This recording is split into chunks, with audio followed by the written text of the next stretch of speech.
২৭টা মন্ত্রণালয়ের দায়িত্ব নিয়েছেন নিজের কাঁধে ডক্টর মোহাম্মদ ইউনূস। ২৭টা বড় বড় মন্ত্রণালয়ের দায়িত্ব নিয়েছেন। এছাড়া পলককে, চোখের পলকে উড়িয়ে দিয়ে তার পজিশন অর্থাৎ তার মন্ত্রণালয়ে নিয়েছেন কিন্তু আমাদের এক সমন্বয়ক। গতকাল যখন প্রধান উপদেষ্টাদের শপথ গ্রহণ হয়েছে তারপরেই কিন্তু কে কোন মন্ত্রণালয় পেতে যাচ্ছে, বিশেষ করে ডক্টর মোহাম্মদ ইউনূস নিজে কোন মন্ত্রণালয়গুলো দেখভাল করবেন, অথবা এই যে ২৫-২৬ বছরের দুই সমন্বয়ক এরা আসলে কোন মন্ত্রণালয় দুটোই পাবেন, এই কোন মন্ত্রণালয়ের সচিবরা আসলে এই ২৬-২৫ বছরের ছেলেদের ছাড় ডাকবে, এই সকল কিছু কিন্তু আলোচনা জল্পনা ছিল। ফাইনালি রাষ্ট্রপতির নির্দেশে মন্ত্রিপরিষদ সচিব একটি প্রজ্ঞাপন জারি করেছেন। সেই প্রজ্ঞাপন জারিতে কিন্তু মন্ত্রণালয় ভাগ করে দেওয়া হয়েছে।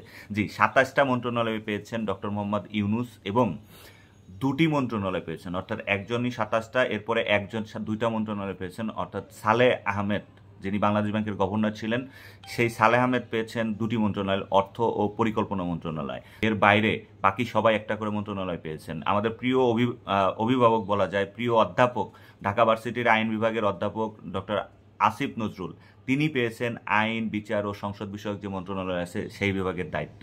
এছাড়াও আমাদের ব্রিগেডিয়ার সাখাওয়াত হোসেন যিনি সেনাবাহিনীতে ছিলেন তিনি পেয়েছেন কিন্তু স্বরাষ্ট্রমন্ত্রীর দায়িত্ব। তিনি পেয়েছেন একদমই স্বরাষ্ট্রমন্ত্রীর দায়িত্ব, অর্থাৎ দেশের সমস্ত পুলিশ সমস্ত কিছু কিন্তু তার নির্দেশে চলবে, আইন শৃঙ্খলা তার আদেশে চলবে। সো এর বাইরে আমাদের দুই সমন্বয়ক আছে, দুই সমন্বয়ক এর মধ্যে একজন হচ্ছেন নাহিদ, যিনি আসলে এই পুরো কোটা আন্দোলনের থেকে শুরু করে এক দফা আন্দোলনের সমন্বয়কের প্রধান হিসাবে বিবেচিত হয়েছেন এবং তিনি যথেষ্ট নির্যাতন সহ্য করেছেন। ২ দিন আগে যেখানে তিনি বলেছিলেন যে ক্যাম্পাসে পুলিশ ঢুকলে আমরা সংসদে ঢুকবো, তিনি আসলেই সরকারে ঢুকে গেছেন এবং তিনি পলককে খেয়ে দিয়েছেন এবং অর্থাৎ পলকের জায়গা তিনি নিয়ে নিয়েছেন। অর্থাৎ পলক যেখানে এই আন্দোলন ঠেকাতে নেট ব্যবহার করতে নেট বন্ধ করে দিয়েছে সারা দেশে, সেখানে সেই পজিশনে পড়েছেন নাহিদ। অর্থাৎ ডাক, টেলিযোগাযোগ ও তথ্য প্রযুক্তি মন্ত্রণালয়টা দেখভাল করবেন হচ্ছেন নাহিদ, অর্থাৎ সমন্বয়কদের নাহিদ। এবং আসিফ যিনি আরেকজন সমন্বয়ক, তিনি পেয়েছেন হচ্ছে যুব ক্রীড়া মন্ত্রণালয়।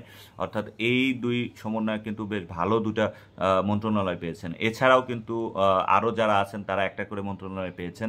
বাকিগুলোর কথা আমি এত ডিটেলসে বলছি না, তবে অবশ্যই এই যে কয়েকজনের কথা বললাম এদের বিষয়ে আপনাদের মতামত কি অবশ্যই জানাবেন।